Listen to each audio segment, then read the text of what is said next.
ça c'est que pour les vieux. Hein. Avoir un petit frère, c'était vraiment un cadeau. Arthur, t'es antillais ou...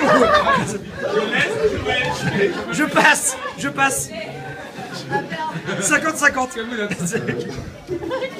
Il peut pas y aller. C'est ton frère. Moi, Victor, c'est mon frère. Ouais. Troisième sœur. Allez, vas-y. Marie. Chère Marie, tu as effectivement épousé aujourd'hui le meilleur d'entre nous. Oui. Malgré son joli costume, sa tête de premier communiant et son air de pas y toucher, tu persistes à le voir comme un... Mais quel petit con celui-là. Ouais. Ben non, Marie. Victor n'est pas, enfin ce que tu imagines de lui, là, tu vois. C'est vraiment un ange. Dès sa naissance, Marie, le petit Victor a révélé sa simplicité, son amour des autres et de leur contact, en posant tout de même quelques règles évidentes de vie commune qu'il doit certainement t'avoir exposées et qu'il te faudra respecter, Marie. Mais rassure-toi, déjà petit Victor savait être souple et outrepasser les règlements un peu rigides quand il s'agissait de ses amis les bêtes. Oui, car Victor, alias Brigitte Bardot, sans eux, a toujours été l'ami des animaux. Kiki, chats, chevaux, chiens ont aussi trouvé auprès de lui un protecteur et un compagnon de jeu. Les chats faisaient du bobsleigh en boîte de chaussures dont l'escalier s'en souviennent. Il a avalé la tête des chats. Même Athos, Salaud, dont ses frères et sœurs ne supportaient pas l'odeur, ou sa manière, certes étrange, de se péter au nez en dormant, Victor, lui, trouvait en Athos un frère.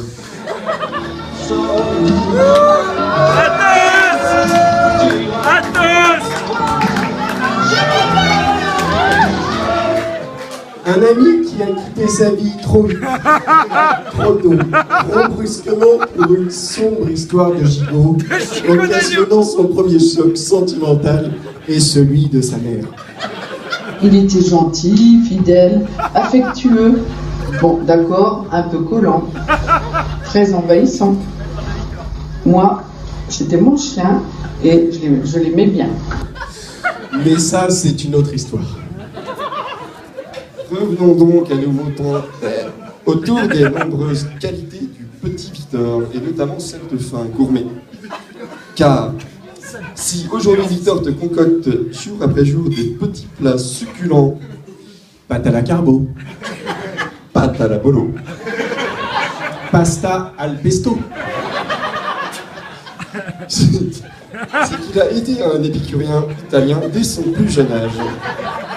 À l'époque où tes parents te servaient un yaourt ou un fruit pour le dessert, nos parents, les parents de Victor, le comblaient tous les jours de crottes de chameau séchées. Oui, il ne faudrait pas passer à côté de ce jour à l'école de Dame Marie-sur-Sault, où Victor a défendu bec et ongle que ses parents lui donnaient à manger ces fameuses crottes pour le dessert. Oui madame, oui monsieur. Le plus drôle n'est pas ce qu'un enfant a l'imagination débordante pour raconter, mais plutôt l'explication que demande la maîtresse à ses parents le soir même. Sympa. On n'a jamais su le fin mot de l'histoire, mais dans le doute, regardez bien dans vos assiettes au moment du dessert. La gueule, le bougre. Marie, tu as épousé un gourmet. Mais tu t'es aussi lié à un homme de style. Victor a toujours été à la pointe de la mode. Et comme tous les hommes en avance sur leur temps, il était parfois tellement à la pointe que personne ne voulait le suivre. On peut dire aujourd'hui qu'il a été à l'origine de nombreux mouvements de mode. La coupe au bol Playmobil, c'est lui! Un succès planétaire!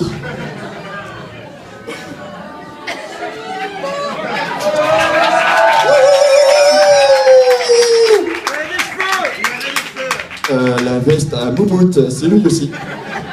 Un carton chez les rappeurs qui, pour certains, ont même repris la couronne. Les paires de lunettes Jean-Pierre Coff, c'est la merde. C'est lui.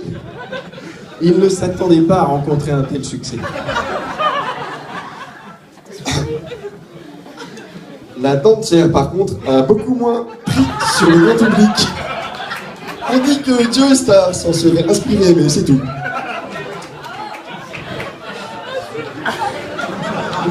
Dentière. Dentière. C'est une blague. Il n'y a aucun montage. Dans la lignée d'une enfance sans remous, l'adolescence de Victor a été un long fleuve tranquille pour ses parents. Ah, ça alors, sûrement pas. D'un enfant calme et timide, il est devenu un jeune homme obéissant, mature et respectueux des conventions, bien loin des clichés des jeunes de son âge. Non, c'est pas celle-ci. Attends, ça c'est pas la bonne. Celle-ci, non plus. Attends. Non, celle-là, non. Attends. Merde, elle est... La voilà, c'est celle-ci.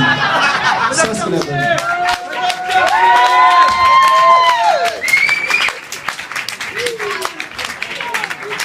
Et c'est totale injustice, Marie, que ces soupçons qui pèsent encore sur lui pour une sombre histoire de caca retrouvée chaque année sur l'estrade municipale de Vouvray pour la fête de la Bernache. Tu n'as pas le droit. Tu n'as pas le droit. Certains auraient reconnu dans ces jolis pétrons l'œuvre d'un salin. Eh bien, Marie, nous te le disons la main sur le cœur, nous n'y croyons pas.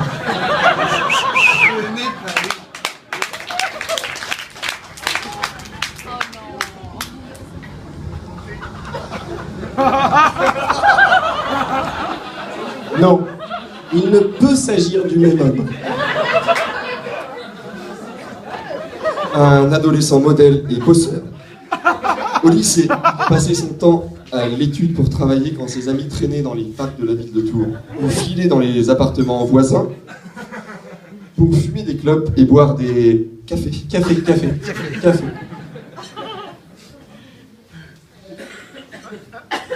Il avait tellement de facilité, il aurait pu avoir une mention quand même. Les seuls cours qu'il manquait, c'était pour aller, souvent c'est vrai, chez le kiné, comme le prouve ce document retrouvé dans les archives du lycée Descartes de Tours.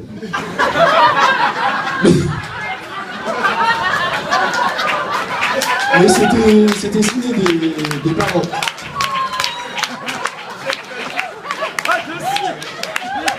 C'était signé des parents Jacqueline Salin à la pluie. Et puis tu sais ce qu'on dit, Marie, on discute pas avec la santé. Ah, c'est énorme. Bref, si l'adolescence de Victor a été idéale pour ses parents, elle l'a été aussi pour sa fratrie. C'est bien simple, Victor n'invitait jamais ses copains de peur de perturber l'intimité de ses sœurs. Rester un peu tardivement à la maison. Comment ? Tanguy ? Non, elle s'appelait Chloé à l'époque. Erreur. Elle avait 24 ans, quand même. Tanguy, il en avait 28. Réfléchi, poli, respectueux, le tout dans un corps d'athlète. Car cette masse musculaire que je connais aujourd'hui, Marie est le fruit d'un travail sans relâche pour une carrière sportive époustouflante. Oui, c'est par la natation qu'il est rentré dans le monde du sport de high level. Il a cependant mis un terme rapide à sa carrière lorsqu'on lui a expliqué que le maillot de bain était de circonstance. Le carcan des conventions prises bien des cas. C'est donc par le basket français. C'est donc le basket français qui l'a récupéré. Un choix étonnant, le basket, pour un enfant qui mesure 1m80 à 12 ans. Après quelques saisons sur le playground de Dame Marie, il est acheté au mercato intersaison par le basket club de Vouvray pour une somme affolante de 10 francs et 3 pitchs à la fraise. Un record pour l'époque. Je l'avais plus, ça. Arnaud Yann Agoué. On en reconnaît certains. Oh, Yann, il était blond. Ayant fait les beaux jours du BCV Basket Club de Vouvray, il décide de mettre son expérience au service du football français. Avec son club fétiche de l'Étoile Rouge de Vouvray. Oh, qu'il est inutile de présenter tant le palmarès de cette équipe est éloquent. 4 participations au tournoi des étoiles. 2, je le répète, 2 titres et 2 demi-finales. Exceptionnel. Manini. Et nous avons d'autres représentants de l'étoile à la table des brillants. Ce n'est que dernièrement, en se rapprochant des Pyrénées, qu'il s'est lancé dans une nouvelle aventure sportive, le ski de piste. Nous avons pu, en exclusivité, pour vous tous ce soir, tirer quelques images de ses exploits pour notre plus grand plaisir. Où est-il? Il hésite, Charlie. Il se jette dans la pente. Vas-y, Victor! Oh, très chaud là!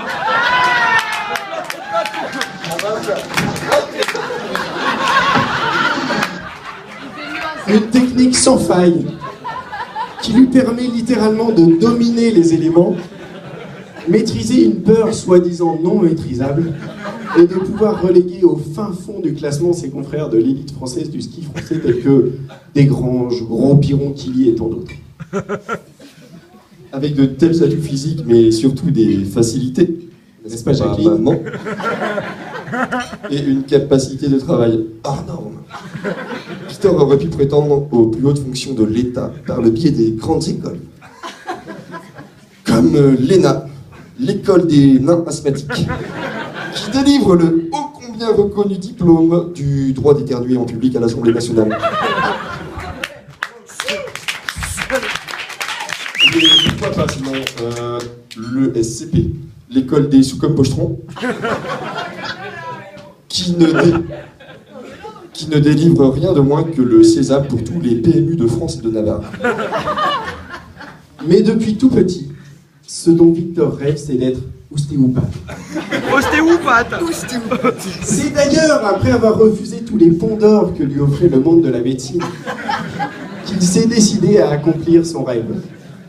2 ans de perdu et 1 emprunt étudiant contracté, ça n'a pas de prix. Pour le reste, il y a Victor Salon.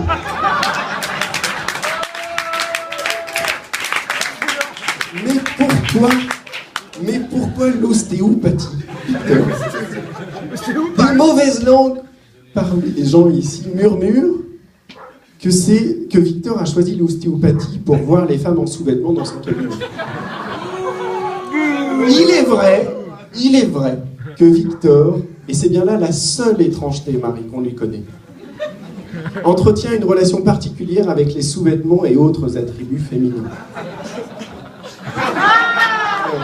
Les personnes présentes à ses côtés sont floutées afin de respecter leur anonymat. Léa Cottrell, Rodolphe Harbert et Arthur vous remercie de votre compréhension.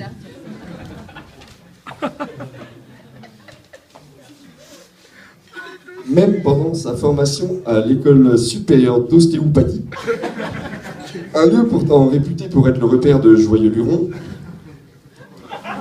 Victor a su rester être lui-même, sobre, sérieux et concentré sur son travail, des qualités que ne l'ont décidément jamais quittées. Bref, Marie, tu l'auras compris, en te mariant aujourd'hui avec Victor, tu as choisi le meilleur parti. J'ai des doutes. Non, Marie, non, c'est pas possible.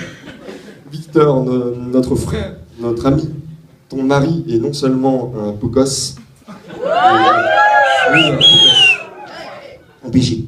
Un peu Robin des Bois dans l'âme. Ah oui. Mais c'est surtout un homme très rassurant. Poli et équilibré.